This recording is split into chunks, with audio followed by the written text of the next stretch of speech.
بند ہو. اب لڑکے لڑکیاں کٹھے پڑتے ہو، ہماری ایک حد فاصل ہے، ہم اس کو کراس نہیں کر سکتے. گرل فرینڈ بوائے فرینڈ یہ یورپ کا کلچر ہے جس نے نہ عورت کو عورت چھوڑا، نہ مرد کو مرد چھوڑا. نہ وہ خامند ہے، نہ باپ ہے، نہ بیٹا ہے، نہ بھائی ہے. وہ عورت نہ بیوی ہے، نہ ماں ہے، نہ بہن ہے، کچھ بھی نہیں ہے. وہ ایک ٹیشو پیپر ہے، استعمال کر کے پھینک دیا جاتا ہے. دونوں کے رشتے بے غیرتی نے مٹا دیے، دیمک کی طرح چاٹ لیا ہے یورپ کے معاشرے کو. اسپین میں تھا تو ان کا جو انسپیکٹر جنرل پولیس اور پولیس کے بڑے افسر مجھ سے آئے ملنے کے لیے. تو میں نے تھوڑی ان سے بات کی. پھر میں نے کہا میں 2 باتیں آپ کو کہہ کے جا رہا ہوں جو آپ کے فائدے کی ہیں. ایک، میں دیکھ رہا ہوں آپ کا فیملی سسٹم ٹوٹ چکا ہے، اس سے آپ کی نسل تباہ ہو جائے گی. دوسرا، میں دیکھ رہا ہوں آپ کے پارکس میں گیا ہوں اور شہر بازار میں پھر ہوں، آپ کے بچے نظر نہیں آ رہے، یا جوان ہیں یا بوڑھے ہیں، آپ کا جنریشن گیپ آ رہا ہے. ویسے سر پکڑ کے بیٹھ گئے، کہنے کہ تم نے ہمارے وہ 2 مسئلوں پر ہٹ کیا ہے جو ہمارا سب سے بڑا سر درد اس وقت بنے ہوئے ہیں.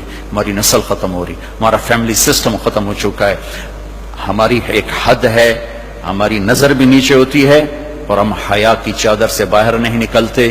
بے حیائی جس معاشرے میں پھیلتی ہے اس معاشرے کو اللہ پنپنے نہیں دیتا، وہ معاشرہ ذلت اور پستی کا شکار ہو جاتا ہے. یورپ کی عورت نے آزادی کا نعرہ لگا کر سب کچھ گنوا دیا، سب کچھ گنوا دیا ہے. نہ ماں کی نسبت، نہ بیوی کی نسبت، نہ بہن کی نسبت، نہ بیٹی کی نسبت، کچھ اس کے ہاتھ میں نہیں ہے. اور وہاں کا معاشرہ انتہائی دکھی ترین معاشرہ. تو میرے عزیزو، اب ہمارے اگر حکمران چاہتے تو الگ الگ یونیورسٹیاں آرام سے بن سکتی تھیں، کوئی بڑا مسئلہ نہیں تھا. لیکن شاید کسی کو بھی یہ شعور نہیں ہے کہ میرے اللہ نے کتنی احتیاط کے ساتھ عورت کو عزت دی ہے اور اس کی عزت کی حفاظت کے لیے کیا کیا قانون بنائے ہیں، کیا کیا اس کے لیے خوبصورت طرز زندگی عطا فرمایا ہے. لیکن ہم یورپ کے پیچھے پاگلوں کی طرح بھاگ رہے ہیں اور اس کو ہم اپنی زندگی سمجھ رہے ہیں. ایک اس موبائل نے فحاشی کو بہت زیادہ دیا ہے، بہت زیادہ پروموٹ کیا. اس سے آپ اپنی فائدے کی چیز اٹھاؤ لیکن اپنے اخلاق کو برباد نہ کرو، اپنی آنکھوں کو برباد نہ کرو. کہ سب سے زیادہ دل کی سختی ان آنکھوں سے آتی ہے، ان آنکھوں سے آتی ہے. جب آنکھ غلط دیکھتی ہے تو دل کی زمین بنجر ہو جاتی، ویران ہو جاتی. اپنی آنکھوں کے پردے گرانا سیکھو، حیا سیکھو، پاک دامنی سیکھو، حد فاصل رکھو. اللہ تعالیٰ نے ہم خود تراشتے ہیں منازل کے سنگ میل. ہم وہ نہیں ہیں جن کو زمانہ بنا گیا. ہماری تہذیب ہے، ہماری ثقافت ہے، ہمارے بیٹی کا مقام ہے، بیوی کا مقام ہے، بہن کا مقام ہے، ماں کا ایک مقام ہے. ہمارے ہاں رشتوں کی قدر ہے.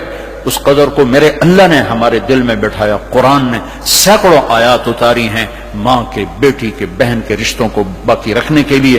میرے نبی نے کھول کے بتایا ہے. تو میرے عزیزو، وہ بیریئر کراس نہ کرو ورنہ حسرت کے سوا کچھ نہیں ملے گا، ہلاکت اور تباہی اور بربادی کے سوا کچھ نہیں ملے گا. وہاں کانٹوں کے سوا کچھ نہیں ہے. میرے نبی کی خوبصورت زندگی میں سارے پھول کھلے ہوئے ہیں اور اس سے باہر کانٹے ہی کانٹے ہیں. جو جائے گا دامن بھی تار کرے گا اور اپنے آپ کو بھی لہو لہان کرے گا اور حسرتوں کی موت مر کر مٹی کی چادر اوڑھ کر ایسا بے نام و نشان ہوگا کہ کوئی نہ فاتحہ پڑھنے والا ہوگا نہ کوئی دعا کرنے والا ہوگا. بے حیا معاشرہ وہ زمین کے لیے، دھرتی کے لیے ناسور بن جاتا ہے اور پاکیزہ معاشرہ اس کائنات کا سب سے خوبصورت پھول ہوتا ہے جس کی مہک سارے عالم کو چمکاتی ہے، سارے عالم کو خوشبودار کرتی ہے. دمشق جب فتح ہوا